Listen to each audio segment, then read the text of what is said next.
د ترکی جمهور رئیس رجب طیب اردوغان د اکتوبر په 10 اروپאי ټولنې ته یو څرګند پیغام ورکړ. ای اروپאי ټولنې خپل خبرې کنټرول کړئ. که تاسو هلته زموږ عملیات یرغل ګڼئ نو زموږ لپاره اسانه ده چې خپل دروازې پرانیزو او 3.6 میلیونه مهاجر درولېږو.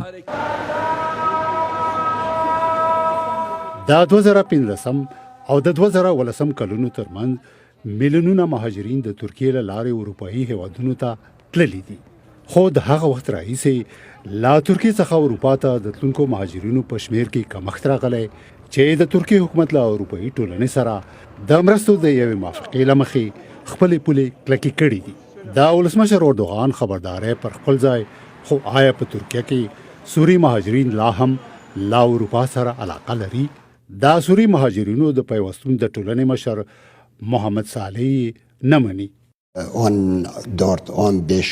زه فکر نه کوم چې موږ به هغه څه په وګورو چې په 2014 15 او 16 کلونو کې مو لیدلې وه، ځکه چې اوس په سوریه کې آرامي راځي.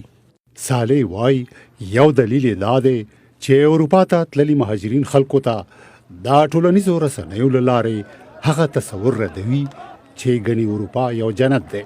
نور وایي چې د مهاجرینو لپاره دا ترکیې د پولې پرانستل په سیاسي لحاظ د جمهور رئیس اردوغان لپاره یو ښه اقدام نه دی. موږ نه پوهیږو چې آیا دغه دروازې به پرانستل شي او که پرانستل شي نو اغیزه به څه وي. خو که دغه دروازې پرانستل شي نو دا به ترکیه لا ګوښهوالي سره مخامخ کړي. ترکیې په سوریه کې دا خوندي سیمو پیشنهاد کړی چې مهاجرین به ستنېدو ته وهڅوي، خو زیاتره یې نه غواړي چې د سوریې هر ځای ته ولاړ شي. که د خوندي سیمو خبره وي، خو دا د هغه چا لپاره اسانه ده چې د حلب د اطرافي سیمو اوسیدونکي دي، خو زما په څیر هغو خلکو ته اسانه نه ده چې د ښار دي. زه او نور نه غواړو چې بیرته ستانه شو. موږ به یوازې هغه وخت ستانه شو چې اسد او نورې ډلې په قدرت کې نه وي. اوستون ریناټ دا مهاجرینو دغه احساسات منعکس کوي. هیڅ مهاجر به په خپله خوښه ونه غواړي چې هغو سیمو ته ولاړ شي. جبري ستنول به یې لوی بشري بحران ته لاره هواره او یوه لویه ګډوډي به رامنځته کړي.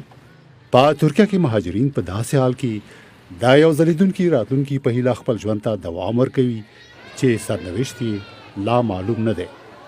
تاج امیدیار، د آشنا تلویزیون، امریکا غږ.